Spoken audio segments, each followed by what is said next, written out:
Thank you for being the only person on earth who understands where the wonder comes from in the title. Yes. I thought for sure all of the brothers of our age would get that immediately, and nobody did. Nobody did. Okay. I was shocked and appalled. Flip from Clark Kent into Superman. Flip past the candy, flip past again. Flip past the candy, flip past again. Flip past the candy, flip past again. What's up, everybody? This is Jerry Barrow from Nodfactor.com. I'm joined today by esteemed comedian, MC, and podcaster whose What Had Happened Was series has made me want to just, quit interviewing because he set the bar really damn high. Part of why I'm so nervous today after 30 years of doing this. I'm actually nervous because I really like his new album, Neighborhood Gods Unlimited. And when I listened to it, there were so many things I wanted to get into. As a producer-driven channel, we're definitely going to get into the production and who the producers for the album, but also just things that me as a music nerd, the fact that you dropped this album on the day the Superman movie came out, and and then had a song about my coworker being Superman and all that those beautiful coincidences. There's so many beautiful coincidences on this album, timing wise, and we're going to get into. And I don't want to jump ahead, but there was some ugly coincidences too. But we could speak to that later as well. Yeah, there's one I'm absolutely can't wait to get to. But I have an order I want to do for this. Like, I want to start with this. This title, Neighborhood Gods Unlimited. I'm a Brooklyn dude. East Flatbush, born and raised. Okay. So Gods Unlimited has a certain energy. The gods and earths. What's today's mathematics? You know what I'm saying? It has a certain energy, but I'm not assuming that's where you were going with it. But no, I got many people in my life who's part of the nation of gods and earths, but that's not where this particular idea came from. So talk to us about this very ambitious title for this project. Man, it's sort of complicated, but this album's like a story about a person trying to put themselves back together, but they kind of go about it the wrong way. But when they do, they feel really powerful. You know what I'm saying? It's sort of a short-lived situation, but for that moment in time, when they're fully assembled, they sort of feel unlimited. They feel kind of omnipotent. Hence the woke up knowing everything sort of kickoff song. But it's a story that's been through a lot of changes, and at one point the album was almost like a superhero story. But then it sort of as I was constructing it, it sort of went more absurd than comic booky, Really? Well, let's talk. The album cover is your head is covered with a component system, which we first saw on component system with the auto reverse. Was that the right? Am I getting that right? Yep. So explain this cover art for people when they see this. Like, what is this? Is this a bad Radiohead pun? Like, what's nah. The component system, like, my original fascination with it was during COVID. I was buying a bunch of old stereos and just that connection with that old equipment that I just remember having such a hands-on experience with, like hands-on memory of like CDs and tapes and the radio and turning dials and like all of that was like really that imagery was really powerful for me during COVID. And I got that one piece off of eBay, and when it arrived in my house, I was like, "Oh, this is huge! Like, I could probably put my head in here." And a friend of mine, she does art department. She actually works on that show, I Think You Should Leave, on Netflix. The Tim Robinson show, and she was able to do it. She was able to like hollow it out and make it into something that I could actually wear. So, And then that sort of developed into an alter ego type character, like not fully, but that's like an aspect of me. And again, remember, like I was saying, this album is a story about somebody putting themselves back together, right? And so when they're not together, the person is broken up into pieces or components, right? So the component system is back.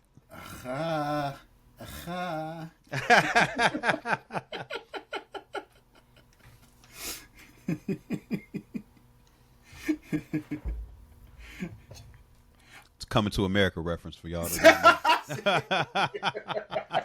Want to make sure they know. Just want to make sure they know.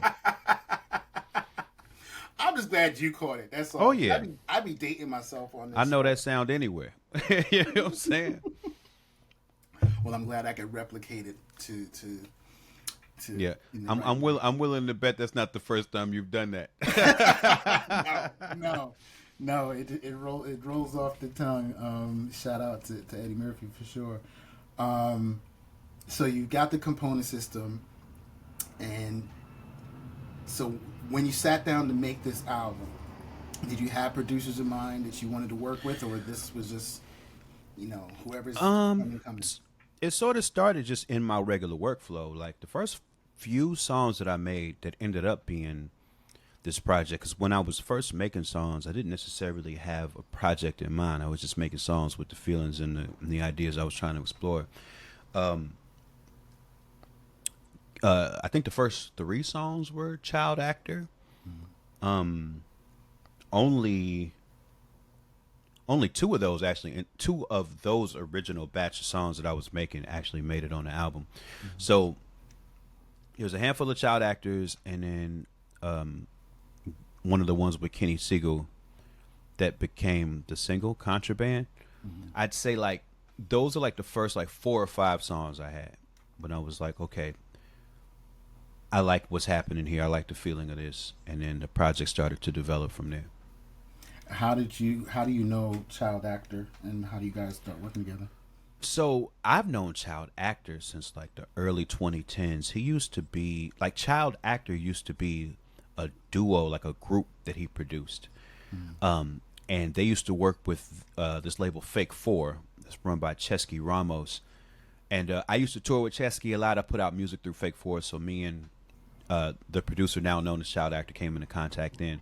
And we had talked about working together for years, but again, during COVID, like he had sort of, in his journey, found a new era, like a new style that he was really getting down with. And I was really digging what he was sending me around that time. So me and him started working, and then so like he did a few on Component System. He did a bunch of Another Triumph for Ghetto Engineering. He did damn near all of the Previous Industries album. He did a 3 on the Previous Industries EP, and then now he's got like I think 5 on this one. We've just worked together a lot over the past like 5 years. Is it a virtual thing, or do you guys ever work together in person? We've linked up. Like I've been to his studio. I'm trying to think, has he been over here? I don't think he's been over here. But most of the work, is done remotely because he's on the East Coast. But whenever I'm out there, we kick it. We link. Sometimes we get productive too. That's what's up. I'm moderately distracted by the Doom mask in the background because that's what's up. I just had to show this. I have one here in my studio. You gotta keep one. You gotta keep that thing on you. I gotta keep the thing on me. So R.I.P. Doom. Yes, sir. So woke up knowing everything. I'm gonna read something. This whole shit's an experiment when you only value inheritance. The only freedom we project is disrespecting the arrogant. Roll up the Bill of Rights in a pipe and use it on Nancy Kerigan. Because Hogan said nigga and he was a real American. Heard what the song say, interpreted it the wrong way.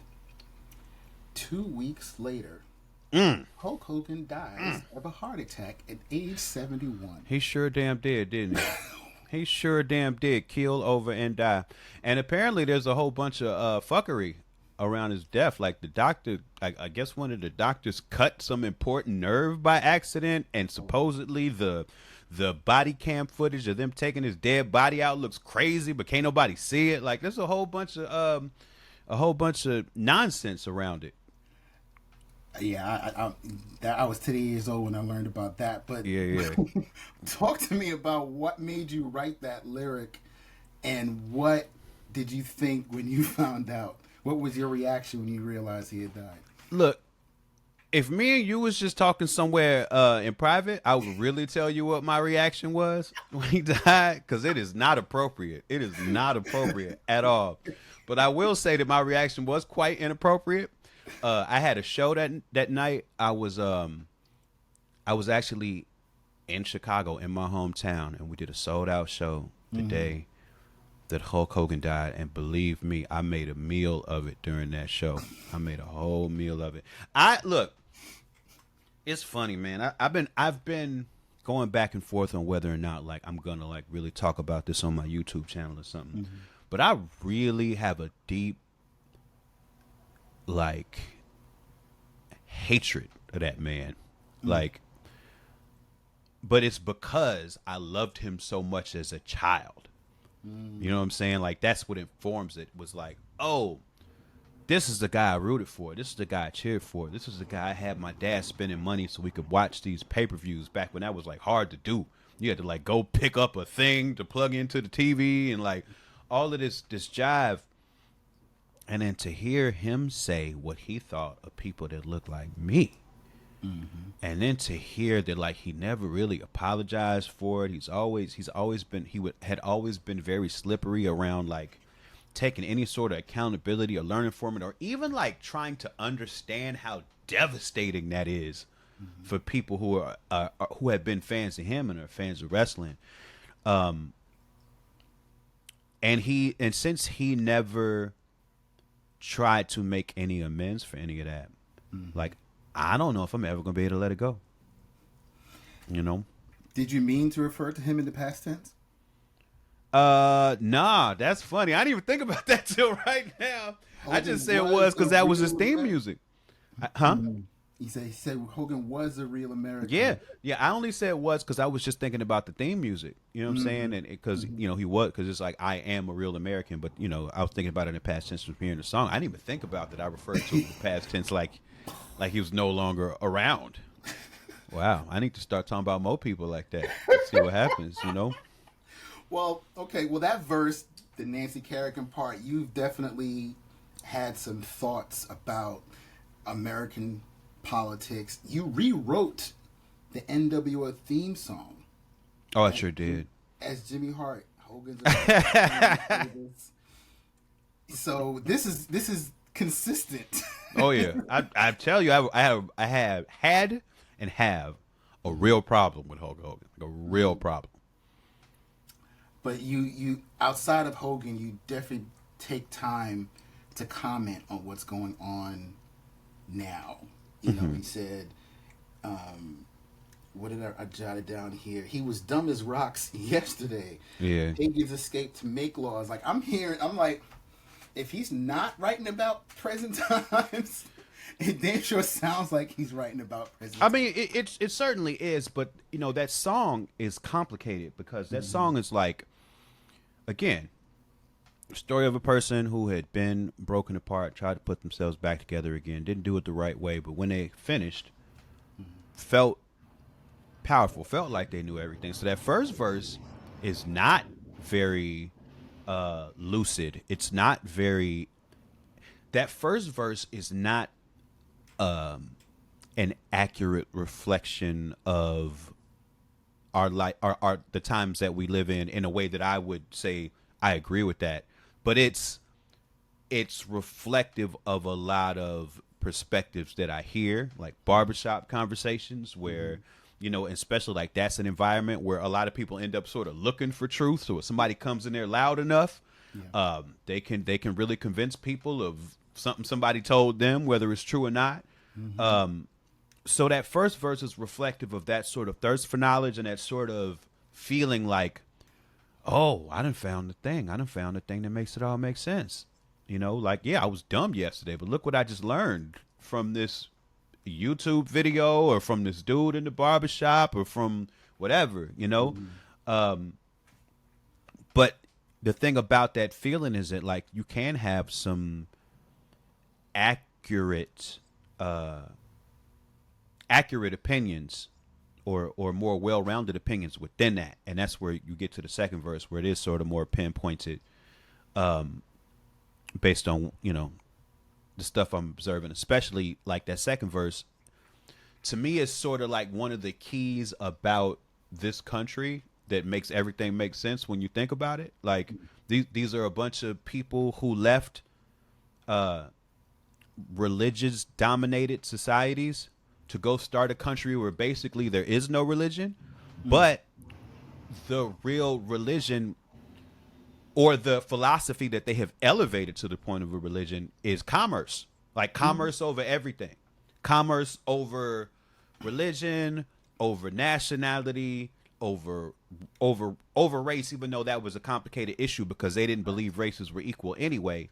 But like, the pursuit of property and ownership and accumulation of wealth is the highest priority, higher than peace, higher than understanding, higher than self-actualization, higher than God, anything. And I think that, like, when you look at where we are as a country, to where, like, you know, the corporations run the government, like, that's sort of what they signed up to make. You know, like, within the philosophical power vacuum of, like, no religion, and I'm not even like a religious dude, but like, people need some sort of organizing principle to govern themselves with. And in this country, it's money. You know what I'm saying? It so, was like, life, liberty, and pursuit of property first. Yeah. We know I mean, it is life, liberty, and pursuit of happiness. They changed. It was property first. Yeah. So let's not get it twisted. I mean, and that's the philosophy that informs how our government operates. You know, and that's the unfortunate circumstance that we live in. You know, More than ever now, because now we have not controlling, but 10% interest in tech companies and Intel. Yeah. I'm like, wait, what? yeah, it's real weird. It's So real weird. We're supposed to be anti-socialist, but we're going to have government in the hands of production, in means of production. Government controlling the means of production.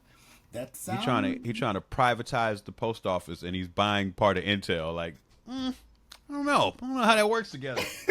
You know. So, yes, we could go on about that first track, but I need to get. I don't even know if I'm going in order, but the same day the album drops, James Gunn's Superman movie comes out. And on this album is my favorite of them all. My Coworker Clark Kent's Secret Black Box, produced by K Knight. Tell me a little bit about K Knight and what was it about this beat that sent you in this direction?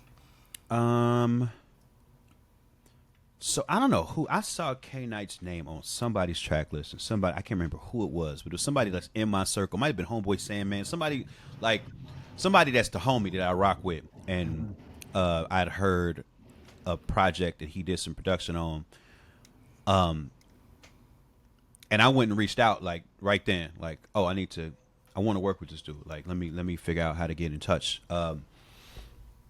So we got in touch maybe 2 years ago. And he started sending me over stuff, and we found a few that worked. And guys, what is it about that beat that led to that subject matter? I'm not 100% sure, but I knew that, like, okay, so that idea, that whole starts from this idea of like this feeling that I've always had, and it goes back to like when I had day jobs, but I used to like go to rap shows at night, and how like there were people there who I could tell were resentful of the fact that I had like interest outside of work, and that I was seriously pursuing, like the, you know, like even even if at that time it wasn't even really over the level of hobbyist, it was like, no, I'm not staying late because I got a thing I gotta go do, I'm doing, Yeah. and I, you know what I'm saying, and it's just like that um that feeling always reminded me of like, oh, like yeah, this is like people with at the Daily Planet who know that this dude is Superman and he always running to do some shit and they're just there working. They don't have like, you know what I'm saying? Like they don't have a thing to run and go do. They don't have, you know what I'm saying, another responsibility or like for them it's like the actual making of the newspaper is of the utmost importance. Like that's their livelihood. Yes. And so I think this is a level of annoyance and a level of resentment when you work alongside people when you can tell that they have other stuff that they care about. And so, like, that's a feeling that I've just had or thought about for years. But I knew I wanted to touch on it on this album. So I heard that beat and I was like, okay, yeah, I'll unpack this over this one, you know. You really let the chopper spray on the second verse, dude. Like, you were embodying the local hater, like in the talk to me about the video and that second verse, and what it was like to actually be that guy, you know, on the news camera. I mean, there was a moment in which we were going to do like a whole costume change for that person because I wanted to make it so clear that it wasn't me because I can't tell you how many people who have stepped to me since the song came out like, oh, do you really sing Pearl Jam's Better Man at karaoke? No, I actually fucking hate that song. Like, I really do not like that song at all. That was a character that is not me. Big Pearl Jam fan, by the way. I just don't like that song. But so we were gonna differentiate it with a whole costume change, but then that started sort of getting out of hand. So we just sort of did it in a different locale. I had that shirt on deck already, and I was like, we're just gonna do it with the performance. Like my body language is gonna be different, you know. And unfortunately, that's just an energy I'm very familiar with. You know what I'm saying? So I knew how to embody it. Where did you shoot that? Where did you shoot In LA, downtown LA. Okay. The reason why the song resonated with me so much is not so much that I was the hater, but I understood. When I worked at BET on the digital department, I had a coworker. His art name is J Swiss. Dope MC, dope artist all around. Google him, find his stuff. And one day he said, yeah, I'm quitting to go pursue my music full time. And I didn't have a hatred, but I was just like, you can do that? Like, there was an envy. There was an envy in that he felt the security that he could leave a job and go full on to his art. And me, I had been, I think at that time, this was 2017, I had been out of work for a while. I had just gotten that gig. So I was trying to hold on to it. This is the first time the knucklehead was in office. I was trying to hold on to any employment I could for dear life. Word. So while I was happy for him, there was a part of me that was like, damn, you really, you know. So I that's why the song resonated with me, because I remember having that feeling of people can do this. They can leave their full-time jobs, because I know a lot of MCs that have day jobs. I'm not Right. You know, that's just the reality. You got to pay the bills. 100%. The fact that he felt so confident in his art that he was like, "Bunk it. I'm not even gonna have the safety net. I'm gonna go full in on this." While I was proud, I was just like, there was a part of me that definitely was envious that he could do that. You know? Yeah, and that's exactly the feeling. That's exactly the feeling. And I think, you know, I think that feeling manifests itself in a lot of ways. I think there's a lot like, you know, I make YouTube content, and I can tell that there's a certain vitriol in the comments sometimes where you can tell like people are sort of bothered by me having the audacity to make a go of putting out my opinions that way, because maybe they wanted to and don't feel confident enough to, or something. You know what I'm saying? There's a lot of that energy in life of people being sort of like, I think it's a lot of people that just I think that the envy comes down to, damn, this person conquered their fear of doing this thing that I want to do. And it makes me a little upset. Yeah, yeah. There's definitely that part. The other part of this, the Superman thing, is the TV Superman got in the news. Dean Cain, that one. That guy stinks, man. For all the wrong reasons. Everything he does is wrong for the past like 15, 20 years. It's all bad. So he comes out and does basically a commercial for Ice. Of course. I'm signing up for Ice. And As if anybody's following him. I guess some anybody who was going to follow him is already there. Yes. They're already there. Yeah. So it's just like my whole, I can't even say childhood, but like my young adulthood TV between Kevin Sorbo, Xena, and now Superman. What's Xena do? Xena whack? She whack too? I'm not even gonna give it air here. Just okay. Look it up. She's yeah. It's a lot. Yeah. Oh, well, that's sad. Yeah. So I was just like, damn, Superman, like really? And then to come to find out, like I didn't know his family is Japanese, and they were in internment camps in the United States. So it's like, dude, you know how this goes. Your family, and he's talked about it, but that didn't. It's like what people say, the difference between heroes and villains. Like when trauma happens to heroes, they say, I'm not going to let this happen to anybody else. When trauma happens to villains, they say, I'm not going to let this happen to me again. So there's this trauma that heroes and villains have in common, whether it's the losing the parent, whatever you want to call it.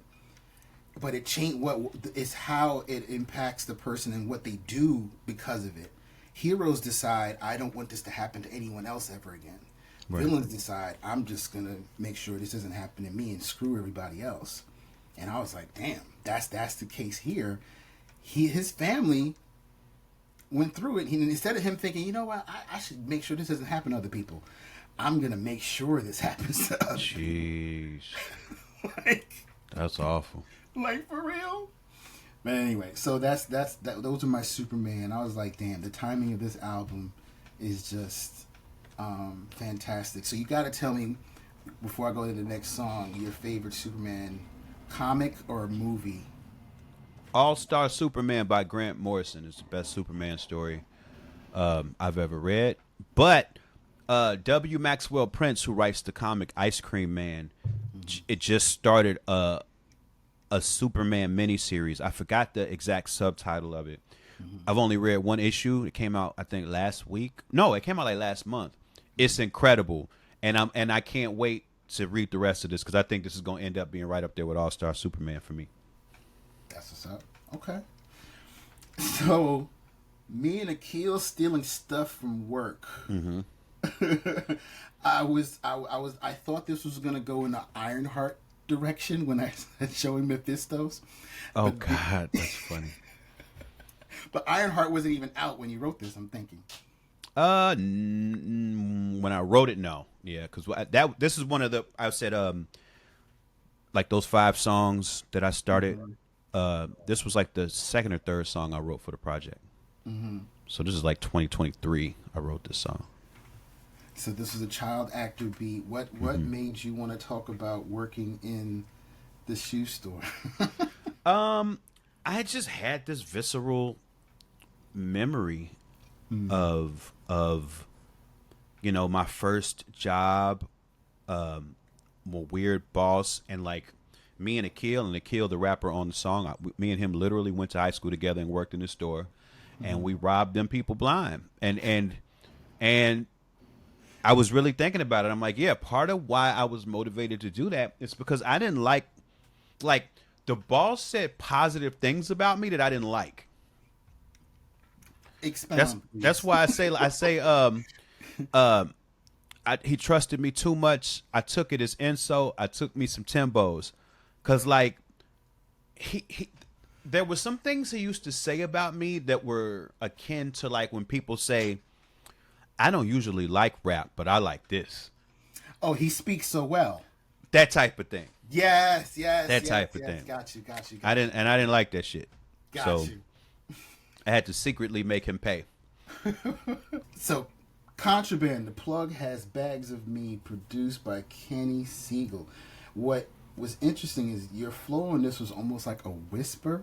Was that influenced by like the guitars or the beat, or was that? Yeah, it was just being in key, trying to not wanting to go against the music, but trying to go with it. And then the nature of the subject matter to me was very like whimsical, nostalgic, conversational.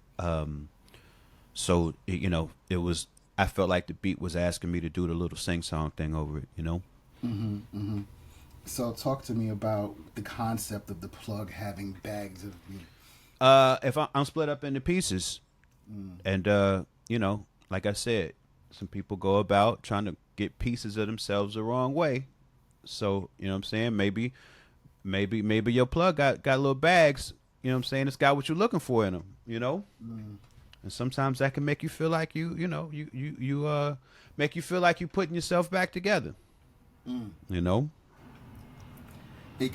made me think of a line from Pharoah Monch where he said, "A sadomasochistic MC, I bite myself." And in the line, he was referring to an old line that he had said before, and he had brought it back. And I think before he said that, he had said something he said prior. He's like, "See, I'm a sadomasochistic MC, I bite myself." And it just made me think about having, bags of me and passing it around. And, so just know that, you were in good company. Hey, my Scorpio OG brother. Yes. I actually heard some of the music he has coming. I went to Baltimore to hang out. Can't wait. His manager Guy, and boy, we're in for a treat. Can't wait. But I like that you said that the beat had you just want to stay in key. Is that something that you think about? Oh yeah. When you're rapping a lot. Oh yeah. Now come from the Project Blow, and one of the lessons you get being part of this community is about embracing different styles. So I like to have a bunch of different approaches I can take, and when something's real musical, I want to be musical with it. I don't like to try to like dominate the beat. That's not my thing. I want to rock with it. And it definitely flowed into almost broke my nucleus accumbens. Please explain this title. Well, okay, that's the nucleus accumbens is the pleasure center of your brain. Okay. So, you know how when somebody smokes a crack rock, they say like they're always trying to chase that first high. It's because the crack like shorts out the pleasure center of their brain, and they can never really have that again. So they're always chasing that first high, but it's impossible. So that's what the title comes from. Okay, and that's produced by Player Hayes. How did you meet him? So he's another one. Like I think the first time I was aware of him, he was making some stuff for Danny Brown like way back. And he's another dude we've been talking forever about trying to get something going. And in this project, he sent over a batch and it had that joint in it, and we was off to the races. Yeah, this one resonated with me as well because just how do I get more of me has basically been my thought process for the past 8 months. That's real. Hey. So just know that I was like, damn. Yeah, totally feel you. How do I get more of me? And that guest starts Still Rift. Talk to me about working his contribution. Well, that's my brother from previous industries. This is my brother from life too, man. Me and him kicked our first raps together in 1997 in the back of a restaurant because we used to go see all of the masters rap on the south side of Chicago at a place called Promontory Point in Hyde Park. So I've been rocking with him for damn near 30 years now, and we started the group with Video Dave, previous industries, and so me and him got together for this one for my project. Now I'm gonna skip around a little bit because I want to get to this one. Michigan J Wonder.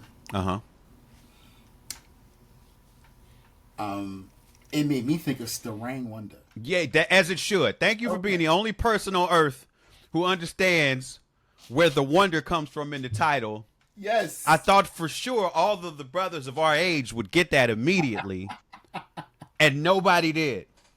Nobody did. Okay. I was shocked and appalled that nobody got that reference.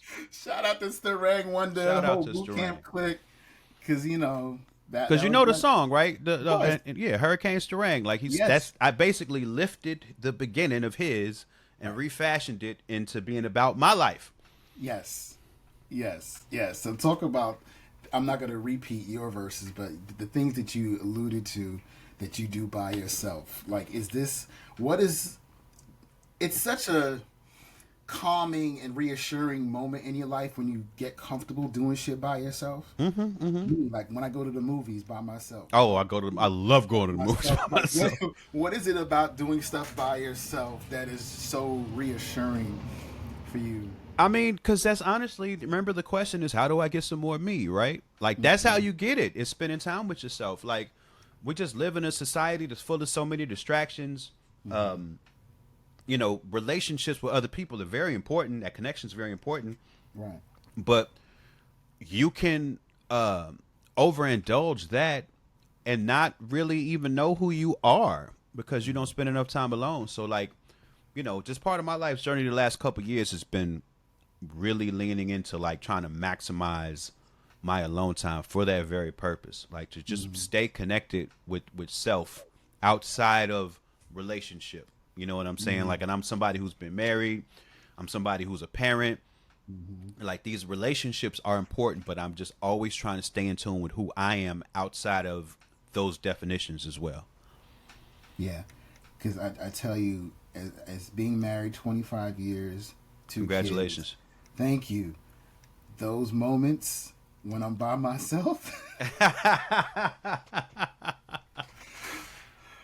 Gold. It's gold. Especially we talk, you know, when we talk for Father Who's Bother, we talked about, you know, the pandemic and raising kids during lockdown and what have you. It was especially hard to be by yourself because everybody was home. Yeah, we were all here. There was no escape. So right. Now it's like, okay, when someone's out to work, the kids are at school. It's just like, oh, I can actually be alone today. How about it? About it? It's rare.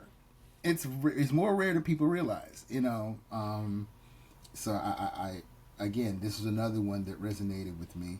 But I'll go back to but let's talk about these two together because I feel like they have kind of a symbiosis. I'm the phone screen, and then mirror pieces. Because it goes back to your whole concept of putting yourself back together. Right. You know, I'm in these different pieces. So talk to me about those two songs. Yeah. So the phone screen thing, like that song is probably one of the truest stories I've ever written and communicated clearly on a rap album before. Like, that is literally a thing that happened. Like, and I laid it out step by step in the verse how it exactly happened, and then in the second and third verse, I'm sort of like, or in the second verse mostly. I'm exploring the idea of like why I had to write the song because I had to write it. Like having my phone get destroyed was like more devastating for me than I thought it would be, or than it even made sense to be. And I was like, why is this? And I was like, oh, like I had to really think about it. I had to really sit with it in my alone time and figure it out. And what it was like, oh, I had a bunch of work on there that I didn't put nowhere else. Like, you know, having notes on my phone, whether it's text notes or voice notes or, you know, little ideas that I start on voice memos is such an important part of my process that, like, when that phone got destroyed, it really set me back. And there were parts of me that were really feeling some type of way about, damn, that work is gone. Like that, like the next steps in making music and building this very project was suddenly at a standstill. And I had to really like mourn for it a little bit, mourn for those ideas. You know what I'm saying? And so that's where the song came from. And then, you know, and it's being smashed to pieces and all of that. and that again goes with the theme of the album. And so then you get to mirror pieces in a briefcase, which is another way. That's another part of the metaphor about trying to assemble the pieces of oneself, but this time it's like, it's almost like the convention in my mind, the picture in my mind is like, if you at a show and somebody's at, a merch table, and one of the things you can buy is like these little broken mirror pieces, you know what I'm saying? And like what that would symbolize, what that would give a person.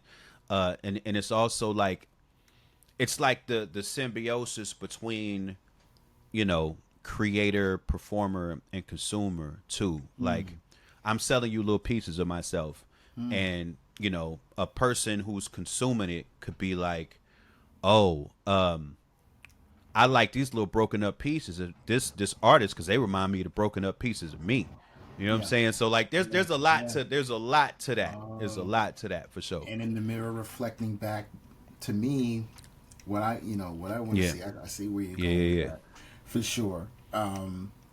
I was really thinking about when I lost things artistically, and for a writer, I've done interviews way back in the olden days when we used to do phone interviews. You get this little piece you buy at Radio Shack to connect your phone to your recorder. There was this little knob you were supposed to slide to record, so you'd record what was on the phone.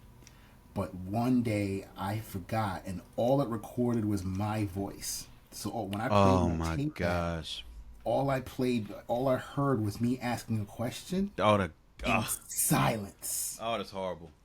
That's horrible.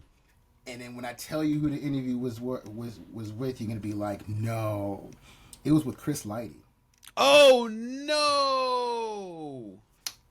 Yeah.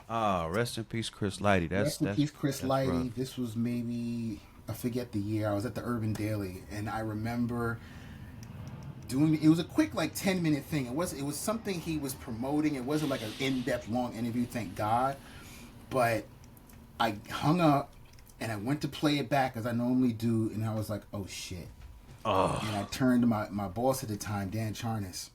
Dan Charnas, I know Dan. Yeah, Dan's the man. Dan's the man. I was like, Dan, I just it didn't record. He was like, listen, just regurgitate everything you can think you can remember from the conversation. That's smart. That's real smart. Dan, what a pro. What a pro. He was just anything you think he might have said, just type it out now, and try to. I planned for it to be a Q&A, but obviously I couldn't do it that way anymore.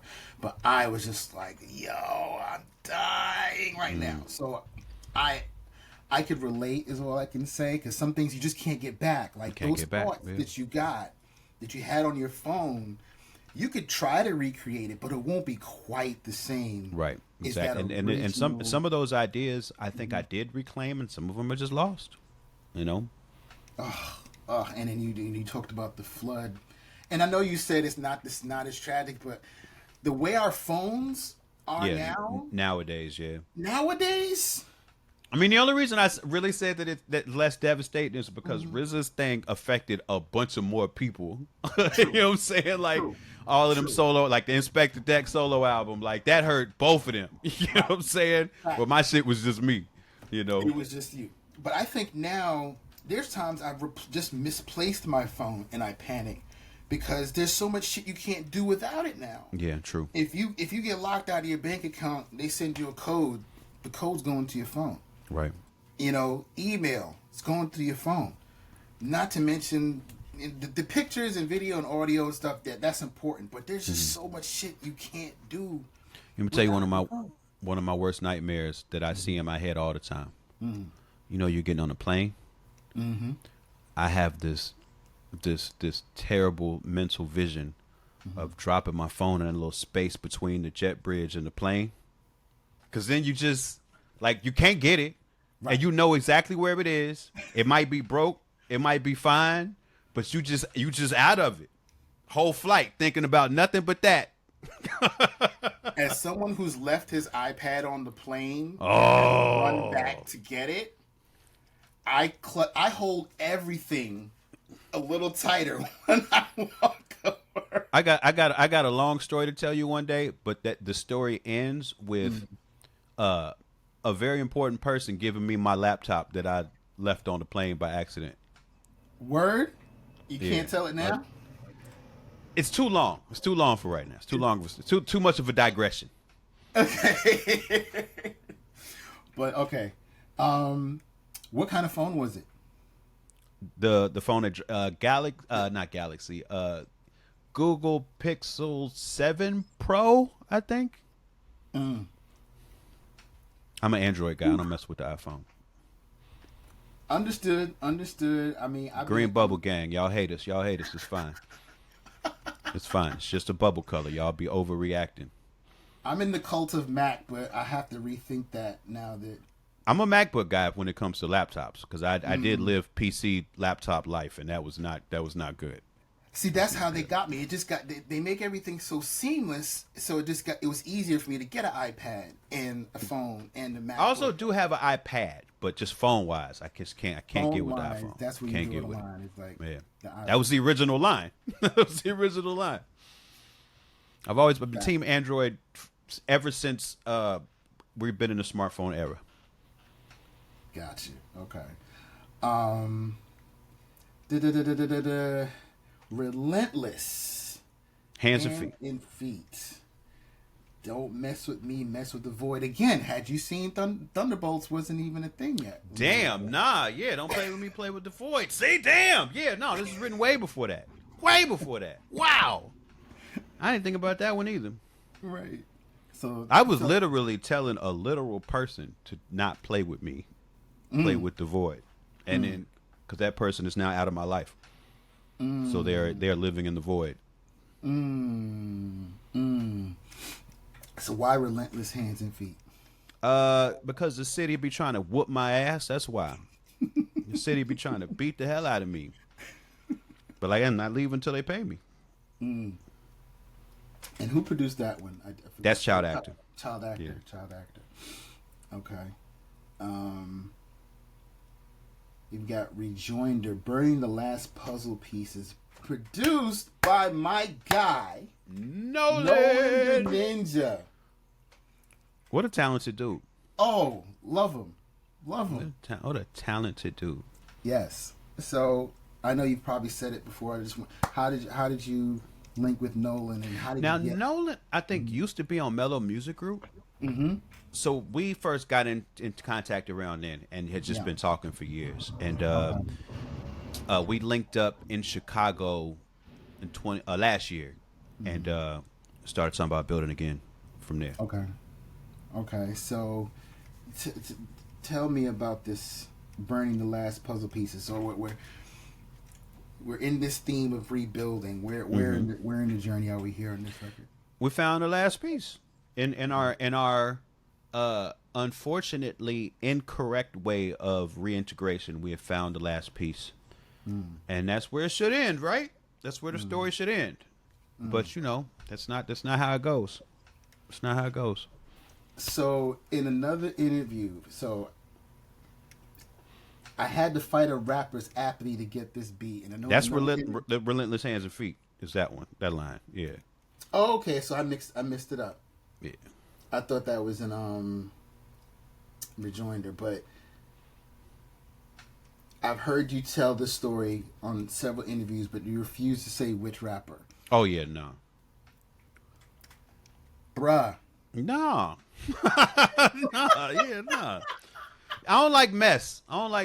So it's mess. It's mess like that. It would be mess. That would be mess. That would be mess. So that would get Child Actor in trouble, is what you're trying to say? No, it would look like a very weird call out. And I'm not really trying to I'm not trying to take it there. But do you understand saying something like that on record is only going to get people asking who? I don't care at all. I don't. Like, I had to say that because I was in my feelings and I needed to say that. I don't need to say the rest, Like the rapper themselves, they don't know. They don't know. They have no idea. Okay. They So have no idea. What does that mean, having to fight a rapper's apathy to get the beat? Because to me, it sounds like they were sitting on some shit. And Yeah, that's right. That's right. Okay. That's right. Okay. So that's why you don't want to say it, because you're calling out somebody else's laziness. Yeah, and you know what? And when I think about it too, it would maybe make it would put child actor in a messed up position too if I said it. Okay. It would. We don't want to do that. I don't want to do that. I like to get answers, but I don't like to make trouble. Yeah, me neither. I had that note. I said I gotta ask him. Like, who? That's what's up. I wouldn't be doing my job. No harm. No harm in asking. No harm in asking. But was the so back to Rejoinder? Was that the only beat Nolan gave you, or was No? We got more. We got more coming. So we got more of you and Nolan together. Yep. Coming? That's what's up. I like that. Now this one made me laugh for multiple reasons. Wide leg Michael Jordan Generation XG. Yes, sir.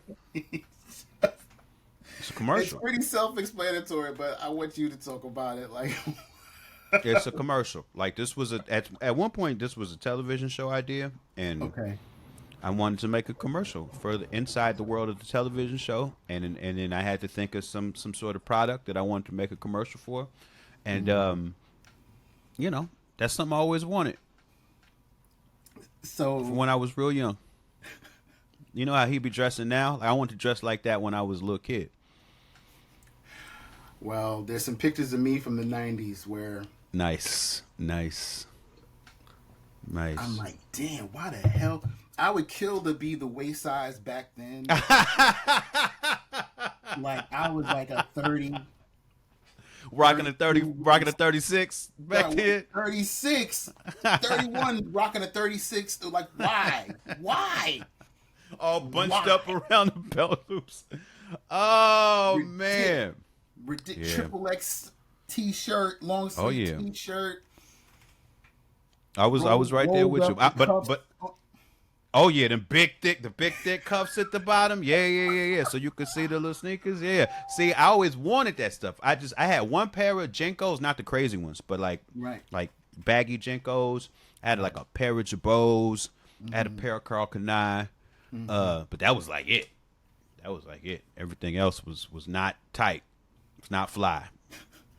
So another example of you having written this album, it seems like in a time bubble, waiting for things to just kind of... This is the Butterfly Effect album, because right after this comes out, the whole Sydney Sweeney thing happens. Shit, yeah, that's with true. the jeans. That's right. That's right. I gotta make that TikTok now that you mention it. That's a good call. That's a good call. So you've been kind of, I don't know, prophesizing or throughout this album, these little cultural moments keep getting pulled in. So you're like, did you watch Loki season 2? I did. So you're him at the end, holding all the branches of the time. Yeah. Yeah, you're right. I didn't even know that was me. I didn't even know. And that's all the pieces. It's the universes. Yeah, see, and I was probably writing some of this then. A Neighborhood God Unlimited. Oh shit! There you go. See, it's all coming together. It's all coming together. Oh shit! It's all coming together. Because when I wrote it, I was a Generation X jeans. I'm like, was he talking about X jeans, like X-Men? I mean, I'm a big X-Men fan, so I think there's a little bit of that just comes out. So it wasn't out of the realm of, you know, I wasn't off base, you know. Not at all. But back to you're familiar with what happened with the Sydney Sweeney thing. I am. Everybody. Mm-hmm. So jeans and. So unfortunate. So unfortunate. What is going on? And then they made fake Beyonce ads of Levi's, and they got super mad and were sharing those. They see, y'all didn't care when Beyonce said it. Like, Beyonce never said it. That's fake. What's wrong with you? Yeah, see, you be listening. I don't be listening to these people when they talk. I'm out. Like, look, I say what I have to say, and I largely move the fuck on because these people are crazy out here. They're crazy, and they're gonna try to make you crazy too. They've succeeded a couple days. Yeah, you gotta be careful. You gotta be careful. I've watched a little bit too much because the thing I fear is I'm not going to pay attention, and then some motherfucker's going to be at my door. No, that's not. That's not going to happen. I guarantee you, it's not. No one's going to be at my door. No, because when they start coming to people's doors, even around you, somebody is going to call you. Somebody's going to text you. You will be alerted to that. It's not going to be because some doofus on the internet said something stupid. It's not going to be that. Okay. That person's probably a robot anyway. Half the people are robots, not even real people. And they will drive you, a real human being, crazy. Now, you're right. Half the internet is bots and the other half is AI. There you go. Or a third. They can't have, like, a third of the internet is about to be just AI shit. Mm-hmm. Whether it's video, music, what have you. And then the other third is going to be, bots. And then the other third will be the humans reacting to the bots and the AI. Yeah. And you can just go ahead and step out of that now. Just step out now. Just get out. Just get out. Let's just only talk to other humans. Let's just do that. Talking about losing your phone, I thought about this the other day. If Threads were to go away, Blue Sky goes away, Instagram goes away, there's so many people I would be not in touch with. This first occurred to me when Twitter got taken over. Yeah. I was like, fuck, I only know this person from Twitter. If Twitter shuts down or they do something or this person leaves Twitter, I'll never be able to speak to them again, because there are a lot of cool people I talk to that I don't have their phone numbers. We maybe met in person maybe once if we're lucky. Mm-hmm. But our existence is mostly online. I'm like, yo, if these platforms go away, what are we going to do? Two things there. Mm-hmm. One, that should motivate you to get people's phone numbers. Two, one of the great, I think, mistakes of our society is the sheer amount of people that we're able to keep in touch with. Because it's too many. It's too many. Like, if you think about the whole of human history, you have never been able to be in touch with as many people who don't live nowhere by you as right now. And I'm not sure we're supposed to. No. I'm not sure we're supposed to. I'm not sure we're psychologically built for that. In terms of just the opinions. Yeah. I think I might have even tweeted it once. I was like, yo, we were never meant to have this many opinions. You ain't supposed to know what everybody think. No. It was never meant for us to know what hundreds and thousands of people think every day about all this stuff. Maybe the people in our family and the block and, work, school, that's it. Mm-hmm.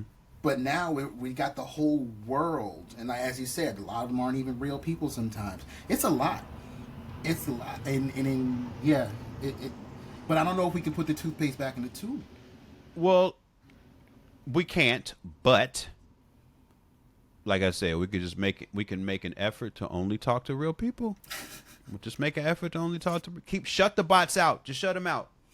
Yeah, we tried that with Clubhouse and it didn't work out well though. Well, see, I wasn't even really kicking it on Clubhouse like that. I couldn't. I don't like being on the phone anyway. So if I don't like being on the phone with one person that I actually care about, why would I want to be on the phone with 100 people that I don't even know? Why do we do these things to ourselves? Well, then we were locked in the house, so it was like... that's true. We was trying all types of shit to stay connected. Yeah. I dig it. Had we not been locked in the house, I don't think too many people would have been jumping on the party line like Why are we such gossiping little people, though? Why are we like that? That we all got on the party line to listen to people talk shit. Like, why do we do that? We're clearly entertained by other people's mess. That's why reality TV has been popular for 20 years. Yeah, you're right. We love other people's mess. For whatever reason, it ain't lying. Us. in ways that I'll never understand, like why watching someone else struggle makes you feel better about yourself. Does that work for you? Not for me. I can't do reality TV. Yeah, me neither. I need structure. I need to know that this is going somewhere. I need a Same. beginning, the middle, and the end. And in Same. reality TV, the goal is just to keep you watching forever. And when Yeah. nothing's ever resolved, it's just kind of like today's drama. Right, yeah, no. That's not a story. No, no. I couldn't do it personally. I understand why it's popular. I understand why people tune in. But I personally can't. Same here. Like I like, and when I'm by myself, I like to watch a lot of anthologies because then I don't have to be too invested in the story. It has a quick beginning and end. Oh, you like episodic. You like to I get like in, get out. episodic, but not even episodic where it connects. Yeah, yeah. Like, straight episodic, like just yeah. bottle episodes. Yes. Yeah, yeah, like, yeah. Amazon has a great one. It's the one where all the video games are interpreted. Oh, I know what you're talking about. I haven't seen it, but I know what you're talking about. Like It's there's a Dark really Souls good. one, or not Dark, Bloodborne, or whatever. One is Pac-Man and Secret Level. It's called Yeah. Secret Level. I love it because it's like 8 minutes. Some were too short. The Mega Man one was too short. Y'all need to finish that shit. But yeah, that's what I watch. I watch Robot Chicken. I watch Robot Chicken. I ain't thought about Robot Chicken in forever. I'm single-handedly keeping Robot Chicken alive Wow. on Max because again, it's snackable, bite size. I'm in and I'm out. I don't have to be too invested. Yeah, and for a person that don't have a lot of alone time, you got that's what you need. That's what you need. There you go. There you go. So, sorry I got huge. Mm-hmm. Talk to me about this one. I don't like. I tend to stay pretty withdrawn. I tend to stay kind of turned down. I tend to not take up all of the space that I should. Like, a lot of dudes take up too much space. Mm-hmm. You know what I'm saying? I'm like the opposite. That I'm a little too considerate sometimes. And so this was like a prayer in the opposite direction. You know what I'm saying? Where I'm like looking for the strength inside myself to take up all the space I'm allotted, type thing. Take up But space. yeah, How's that working out for you? it's a day-to-day thing, man. It's another journey. It's another journey. You know what I mean? It's another journey. So we'll close on unlimited skull voices because as we were just talking about, too many opinions and we weren't meant to have this many people, be in contact with this many people. Or read this many reviews. Oh, Read this we many have to comments. talk about the album that made Anthony Fantano's neck itch. That's funny. Yeah, man. Speaking of reviews. Yeah. He said, "I guess." I was like, wow, I guess. I'm still gonna troll. I'm gonna troll him with that one day. I guess. So the what are you thinking about the voices and the reviews and the reactions? So part of even the idea of taking up space is about like acknowledging things rather than trying to ignore them. I have a habit of if my brain is producing a feeling I don't like, I just try to shut it down rather than like listen, investigate, try to see what need it's trying to serve. You know what I'm saying? And so like my way of navigating around, reviews and contrary opinions and criticism online for years was just to be like, oh, just ignore it.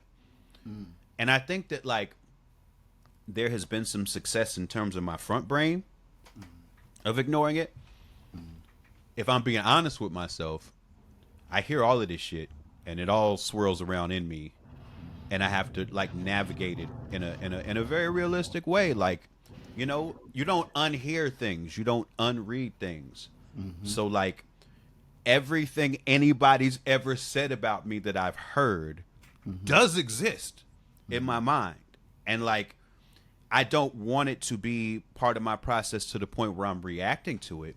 But I think an honest reflection is that those things are there. You know, so the song is really about that. Just trying to acknowledge them and speak to, okay, these are things that people say, and just kind of go from there, you know. So has he responded to your review of his review? No, he hasn't responded. He hasn't responded. I thought that was funny though, because the first rapper I've heard do that was Killer Mike, because he put reviewers on notice that I will be reviewing your review for his I think it was the first Run the Jewels album, and I don't think criticism's been the same since. Well, criticism is a wild thing anyway. It is. But you know, I'm always grateful for anybody to listen to my shit and make any sort of interpretation or criticism or otherwise. And it's not for everybody. I understand that. You know, like I think that if I were making an effort to make music that had a wide appeal, then I would be a lot more sensitive about criticism. But I think the fact of the matter is, like, yeah, like I'm an indie dude. You know what I'm saying? I'm a alternative, whatever qualifier you want to put on it. Like, I'm just trying to make what I like, and not everybody like what I like. I've known that all my life. Yeah. You know what I'm saying? I've definitely been in that similar boat, knowing that my taste wasn't for the masses. So 100%. It's very, very niche. I'm the guy who was at the source arguing for J Live quotables, you know. Okay. There you go. Well, you was doing the Lord's work, man. You know what I'm saying? So it's like I've worn that jersey for a minute, and I'm comfortable with it, you know. But to the point of the voices and the people, you're on tour or just wrapped up tour? I start again this Sunday. I'm sort of in and out. Where have you been, and how is that? What cities have you hit, and how has that been? I did L.A., San Francisco, Portland, Seattle, Boise, Denver, Vegas, Chicago, Minneapolis, Madison, Burlington, Boston, D.C., and Philly so far. God damn. Over the span of how much time? Oh, I don't know. I started a couple days before the album dropped, so it was like July 9th, and then that last leg ended like 2 weeks ago. Okay. So like a month, I guess. Okay. So what do you like about being on the road? What's been the response to this album out on the road? It's been great. The interesting thing was, like I said, I started I had 2 days before the album even came out. So like, this has been one of those unique situations where you watch the response happen live. Like, you watch it go from, oh, there's just excitement, to, oh, people are starting to hear these songs, oh, to people have favorites, and you know, so it's all been positive. But just with the nature of the timing of it, like, I really feel like I'm about to start seeing it in the next, like, this next leg of shows where I really sort of see the impact, you know? Okay. So, Open Mike Eagle, Neighborhood Gods Unlimited. Yes, sir. Thank you so much for having this conversation with me. And thank you for having it with me. My burning questions, my inside baseball, I'm the only person who's probably thinking this shit type questions. Well, I love that you pointed out synchronicities that I didn't even see, you know? Like, I didn't even connect to the void from the Thunderbolts. I'm like, oh, shit, that's a whole other one.